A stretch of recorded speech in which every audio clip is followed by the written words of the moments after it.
मेंढकों का एक ग्रोह कहीं जा रहा था कि अचानक उनमें से दो ही दियानी में एक गड्ढे में जा गिरे। बाहर ठहरे मेंढकों ने देखा कि गड्ढा इन दोनों मेंढकों की इस्ताअत से ज़्यादा गहरा है, तो उन्होंने ऊपर से कहना शुरू कर दिया, हाय अफसोस, तुम इससे बाहर ना निकल पाओगे, कोशिश करके हलकान मत होना, हार मान लो और यही अपनी मौत का इंतज़ार करो। एक मेंढक का ये सब कुछ सुनकर दिल ही डूब गया। उसने टूटे दिल के साथ चंद कोशिश की तो मगर उस जानलेवा सदमे का असर बर्दाश्त ना कर पाया और वह कहीं मर गया।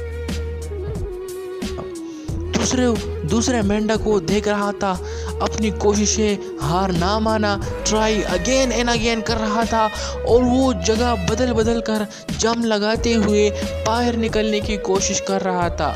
ऊपर वाले मेंढक पूरे जोर और शोर से सीटियां बजाकर आवाज़ें खिसकते हुए इसे मना करने में लगे हुए थे कि मत हलकान हो, मौत तेरा मुकद्दर बन चुकी है। लेकिन मेंढक ने और ज़्यादा शिद्दत से अपनी कोशिश जारी रखी और वाकई में बाहर निकलने में कामयाब हो गया। सारे मेंढक इसके गिर्द जमा हो गए और पूछना शुरू किया कि वो कैसे बाहर निकला। तो ये सब कुछ जानकर बहुत हैरान हुआ जब उस मेंढक ने अपना सारा माजरा उसको सुनाया। कह रहा था कि मैं सिर्फ इसी वजह से बाहर निकला। मैं ये सोच रहा था कि तुम लोग मेरे खैरख्वाह और ऐसे दोस्त हो जो मेरी मदद के लिए खड़े हो। मैं इसकी वजह से दिल ही दिल में मोटिवेट होता था कि बाहर लोग तेरे लिए खैरख्वाह है, तेरे लिए खड़े हैं। ये मेरे जिस्म, जान और दिल में और जोश दिला रहे थे, जबकि हकीकत ये ना थी। हकीकत तो ये थी कि वो सारे इसकी हिम्मत तोड़ने और बाहर निकलने के अज़म को ख़त्म करने में लगे हुए थे।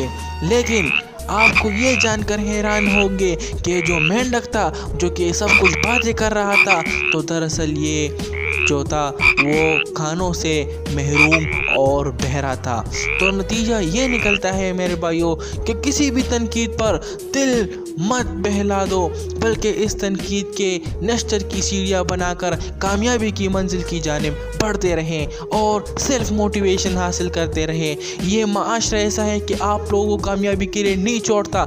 जब आप कामयाबी की सीढ़ी पर चढ़ते हैं तो ये आपको सपोर्ट करने की बजाय आपको नीचे की तरफ लाते हैं। तो अपने लिए सेल्फ मोटिवेशन बने, अपने लिए ख़ुद कामयाबी की राह चुन लें, ख़ुद कामयाब हो, दिल में एक पुरअज़्म इरादा रखें, जोश और जज्बे के साथ कामयाबी की राह पर जाइए।